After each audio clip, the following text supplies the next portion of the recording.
하지만 이제 계약갱신 요구권에 대해서 10년 보장이 가능한 기준을 제대로 알지 못해가지고 제대로 된 내용을 모른 채 임차인이 무조건 나한테는 갱신 청구권이 있다 라고 주장을 해가지고 임대인과 갈등이 일어나는 경우가 종종 있거든요. 안녕하세요. 부동산 임대차를 전문으로 연구하는 법률사무소 진리 최석호 대표 변호사입니다. 2001년 12월 달에 제정된 상가 임대차 보호법은 상권이 활성화되면은 어쩔 수 없이 임대료가 올라가게 될 것이고요. 그 올라간 임대료를 버티지 못하고 떠날 수밖에 없는 임차인이 있다 보니까 이러한 임차인을 보호하기 위해서 만들어진 법입니다. 근데 아직까지도 임대인과 임차인이 이 법률의 내용을 잘못 알고 좀 주장을 하다 보니까 양쪽 간에 좀 불필요한 갈등이 벌어지는 경우가 종종 발생하는 것 같습니다. 이제 상가 임차인 같은 경우에는 상가 임대차 보호법을 통해서 크게 세 가지 방향으로 보호를 받을 수가 있게 되는데요. 첫 번째로 임차인이 계약갱신을 요구할 때 정당한 사유가 없다면은 임대인은 이를 거부할 수가 없습니다. 임차인이 임대차 기간 만료 전 6개월 전부터 1개월 전까지 만약에 계약을 갱신하겠다라는 요구를 임대인한테 할 경우에는 임대인은 정당한 사유, 예컨대 월세가 3달 이상 밀려있다던가 임차인이 상가를 너무 험하게 사용해서 파손이 심하다던가 이런 등의 정당한 사유가 없이는 거절할 수 없다는 규정이 있습니다. 이러한 임차인의 계약갱신 청구권은 최초 임대차 기간을 포함해가지고 현행법에서는 전체 임대차 기간이 10년을 초과하지 않는 범위 안에서 행사할 수 있다라는 점을 좀 주목해야 합니다. 그러니까 현행법이 규정하는 10년 규정이라는 건 어떤 건가 하면은 개정법이 시행된 2018년 10월 16일 이후에 계약을 한 또는 기존 계약이 갱신된 상가 임대차 같은 경우에는 총 계약기간 10년까지 임차인의 갱신을 청구할 수 있고요.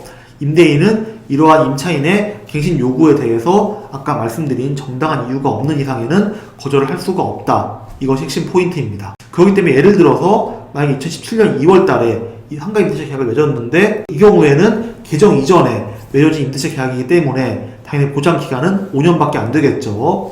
그래서 이런 상황에서 임차인이 나한테는 10년의 갱신 청구권이 있다 라고 하면서 갱신 청구권을 요구하면은 당연히 문제가 생기겠죠. 그 다음에 두 번째 보호 방향 같은 경우에는 임대인이 기존에 계약 갱신을 하면서 약정한 차임을 갱신하는 경우에는 기존의 월 차임의 5% 범위 내에서만 인상이 가능하다. 그러니까 예를 들면은 보증금 5천에 월세 200으로 계약을 했다고 한다면은 이걸 갱신할 때 임대인은 보증금은 최대 5,250까지, 월세는 210만원까지 인상을 할 수 있다는 얘기입니다. 만약에 임대인이 계약갱신을 할 때 이 기준을 초과한 월세나 보증금을 요구한다라고 한다면은 임차인은 이런 임대인의 요구를 거부할 수 있는 권리가 있고요.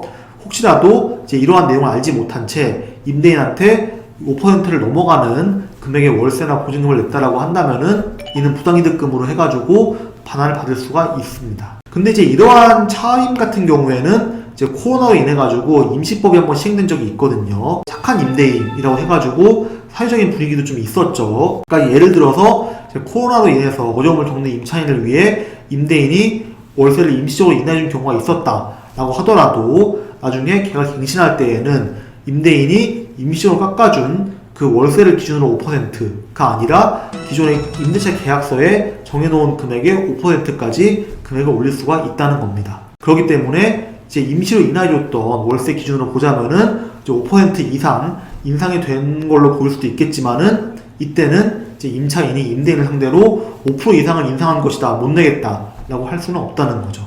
또 하나 주의할 점이 이런 5%의 인상 제한 같은 경우에는 상가 임대차 보호법에 적용을 받는 임차인한테만 적용이 됩니다. 그러니까 무슨 얘기인가 하면은 상가 임대차 보호법에서는 모든 임차인을 보호하는 게 아니거든요.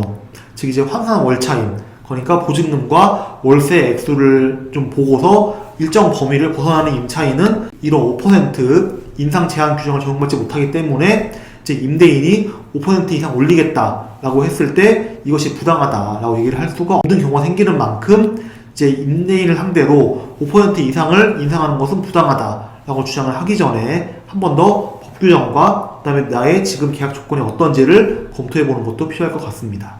그리고 세 번째로는 임대인은 임차인이 새 임차인으로부터 권리금을 지급받는 것을 방해할 수 없다라고 상가 임대차 보호법에 규정이 되어 있습니다. 그러니까 과거에는 권리금에 관한 규정이 잘 없다 보니까 임대인이 권리금을 인정하지 않는다라고 나갔을 때 임차인이 일방적으로 이제 새로운 임차인으로부터 권리금도 못 받고 쫓겨나는 경우가 좀 많이 있었는데요. 근데 이제 상가 임대차 보호법에 따라서 임대차가 종료되기 6개월 전부터 만기일까지 이제 임대인은 임차인이 새로운 임차인을 구해가지고 권리금을 받는 거를 방해할 수 없다라고 규정이 되었습니다. 그래서 오늘은 임차인을 보호하기 위해 만들어진 상가 임대차 보호법, 그 중에서도 좀 특히 중요한 부분을 설명을 드려봤는데요. 이제 임차인 입장에서는 중요한 내용이다 보니까 꼼꼼하게 확인해 보시면 좋을 것 같습니다.